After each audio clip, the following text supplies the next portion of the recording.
Hi friends, welcome to little heart cooking. ఈరోజు మనం చేసే రెసిపీ వచ్చేసి పాల చేప బెండకాయ పులుసు.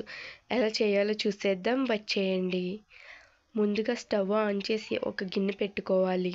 తగినంత ఆయిల్ వేసి ఆయిల్ హీట్ అయిన తర్వాత మనం ఆడిపెట్టుకున్న ఉల్లిపాయ టమాటా మిశ్రమాన్ని అందులో వేసి బాగా ఫ్రై చేసుకోవాలి.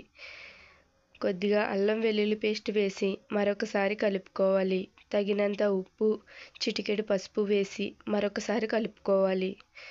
ముందుగా కట్ చేసి పెట్టుకున్న బెండకాయలకు ఘాట్లు పెట్టుకుని వేసుకోవాలి. బెండకాయలు బాగా ఫ్రై అయిన తర్వాత ఆయిల్ పైకి తేలిన తర్వాత కొద్దిగా బాగా ఫ్రై అవ్వనివ్వాలి. బాగా ఫ్రై అయిన తర్వాత తగినంత కారం వేసి మరొకసారి కలుపుకోవాలి. కారం బాగా కలిసిన తర్వాత చేసి పెట్టుకున్న పాల చేపల ముక్కలను వేసి మరొకసారి కలుపుకోవాలి.